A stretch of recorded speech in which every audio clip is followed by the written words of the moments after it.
Ang kukwento ko sa inyo ngayong araw ay isang palabas na mas magandang panoorin mo kung wala kang alam tungkol dito. Bakit kamo? Punong-puno kasi to ng mga twists na sobrang rock and roll, lalo na pag wala kang idea. Ito yung pelikula na madalas tinatawag na mga crowd pleaser, kung saan mas masayang panoorin pag may kasama ka. Tatalakayin natin ngayong araw yung kakapanood ko lang sa sinihan na Abigail. Sa totoo lang, nung nakita ko yung poster, napaisip ako na ay baka generic na palabas na naman to dahil bata na naman, baka bulto-bulto na naman. Kaya nung una hindi ko talaga siya pinansin, pero nung nakita ko yung reviews, at kung titignan mo yung audience score, importante kasi sa akin yung audience score, makikita mo na sobrang na-enjoy to ng mga tao. So, pinanood ko yung trailer at nasabi ko, shit, ang ganda pala nito. Bago tayo magpatuloy, spoiler alert ha! Huwag kalimutan na mag-like, subscribe at notification bell. Meron tayong 1,000 Gcash giveaway. Sagutin nyo lang din yung question of the day natin sa dulo ng video na to. Ganito mag-uumpisa ang kwento ni Abigail. Meron kasing isang bata na nagpo-perform siya ng ballet, tapos sa paligid niya meron mga kriminal na nagpaplano kidnapin itong si Abigail. Yung kriminal na yon, isa silang team, si Joey, isang recovering drug addict na dating army medic, si Sammy, isang hacker galing sa mayamang pamilya, si Dean, isang sociopathic driver na nagdadrive para sa kanila kasi magaling talaga siya. Si Rickles, na isang marine sniper. Si Peter, na isang Canadian mob enforcer. At ang huli ay si Frank, na dating NYPD detective. So, kinidnap nila itong si Abigail at dinala sa isang isolated na mansyon. Doon sa mansyon na yon, sinalubong sila ng isang lalaki na nagngangalan na si Lambert. May tatlong bagay ang sinabi sa kanila ni Lambert. Una, kahit anong mangyari, huwag kayong magbibigay ng impormasyon sa isa't isa.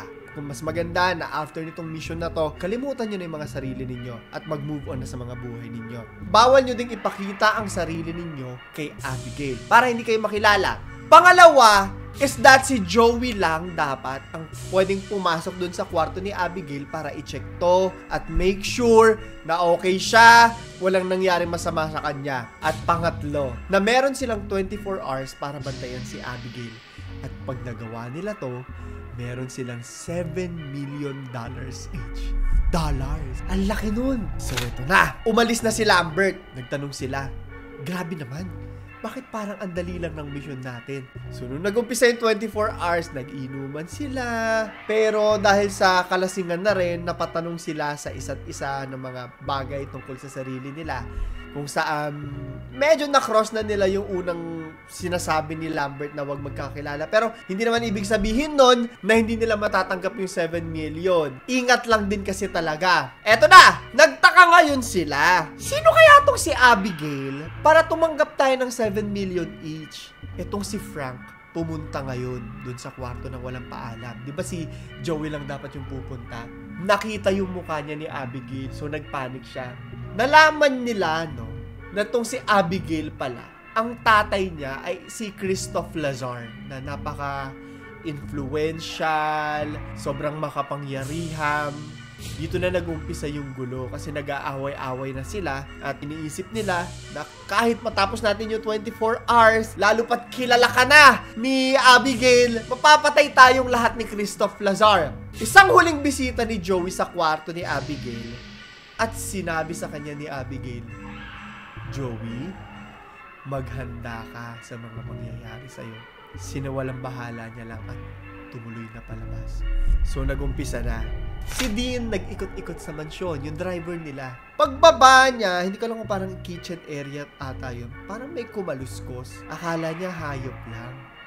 Lumipat yung camera ngayon. Etong si Sammy bumaba kung saan may narinig siyang pag-iingay doon sa direksyon kung nasaan si Dean. Nakita niya na pugot na yung ulo ni Dean. Nagpanik na silang lahat ngayon. Sinubukan nilang umalis, pero nung sinubukan nilang umalis, nagsarado yung buong mansyon. Nag-lock lahat ng dapat i-lock. Nagtaka na sila, hala, parang may maling nangyayari. Pero ito yung masasabi kong magandang parte ng palabas na to kasi once the fun starts, nag-i-snowball na siya from there. So palaki ng palaki yung snowball na yan. Pa-rock and roll, ito yung magagamit ko talagang term yan, pa-rock and roll ng pa-rock and roll. Kaya nga masayang panoorin to kapag may mga kasama kang nag-iingay din. Kami pinanood namin sa sinihan, nagsisigawan talaga kami. 3 lang naman kami, wala kaming kasama. So okay lang din magsigawan kami doon. Pero ayun, campy rin ito dahil ballerina si Abigail. Mamaya ko na nga ikukwento. Anyway, nagulat sila kasi kaya pala sila na-trap doon dahil pakana ni Abigail. Hindi nila alam na isa palang napakatandang vampira itong si Abigail at pinaglalaruan lang sila. Hindi talaga siya helpless na bata. So nag-ikot-ikot sila, isa-isa lang sila namamatay. Nag-umpisa na yung 24 hours na takbuhan nila doon sa loob ng mansyon. Ang saya nito. Hanggang sa napunta sila sa kwarto nitong si Lambert. Meron siyang kwarto doon na may mga CCTV, nakikita yung mga pangyayari doon sa kabuuan ng mansyon. Isama mo pa, no, na naghahanap at dire-diretso sila pinaghahabol ni Abigail. Na yung atake niya pang ballerina, kung familiar kayo sa Megan, Malignant, very campy to. May mga part na matatawa ka. Ano pinaggagawa doon? Ba't mukhang tanga yung killer? Ganon, pero masaya siyang panoorin. Pinapatay na sila, nagbabalay pa rin. Mga ganong mga bagay, pero maganda yung gore ng palabas na to. Sa totoo lang. Anyways, pumunta sila dun kay Lambert. Si Lambert, kinausap niya si Frank. Konti na lang kasi sila natitira. Frank, tulungan mo ko na patayin itong si Abigail. At kapalit nun, bibigyan kita ng kapangyarihan, which is gagawin siyang vampira. Ginawa niya naman vampira si Frank. Pero si Frank, pinatay agad siya at papatayin din si Joey. Eto na yung sinasabi ko sa inyong plot twist on plot twist on plot twist. Kasi itong si Joey, sumuko na siya, vampira. Ito pang matanda na yung katawan ng vampira, mas malakas to. Nagulat siya kasi bigla siyang niligtas ni Abigail. At sinabi rin ni Abigail naman, pag tinulungan mo akong patayin to, hindi ko kasi kaya ito mag-isa. Palalayain kita. Nagtagumpay naman sila. Tinupad naman ni Abigail yung promise niya kay Joe na palalayain siya. So pinalaya siya, pero hindi pa pala doon nagtatapos ng lahat. Kasi biglang lumabas si Christophe Lazar. Para siyang si Dracula, no? Siya yung pinakamataas na vampira sa kanila. Papatayin dapat siya ni Christophe Lazar, pero sabi ni Abigail sa tatay niya na wag kasi niligtas siya. Takot na takot itong si Abigail dun sa tatay niya at parang may gagawin din sa kanya, which means, no, na isa itong posibleng setup para sa isang sequel. Ito ngayon yung pag-uusapan natin. Dapat mo bang panoorin itong palabas na Abigail? Sa ngayon, nasa sinehan pa siya eh. Masasabi ko sa inyo na sobrang mag-e-enjoy talaga kayo. Dahil mataas yung enerhiya ng palabas.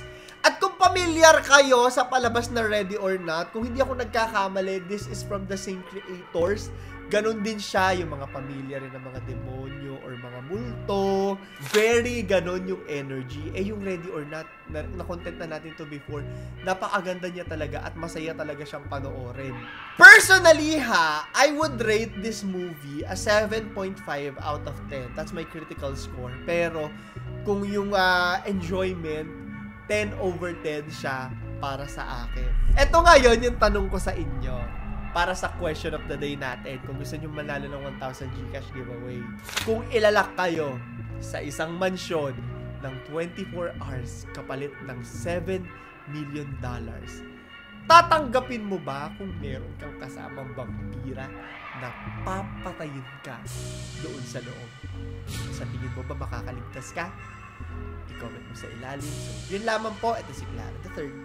Ipapaalam.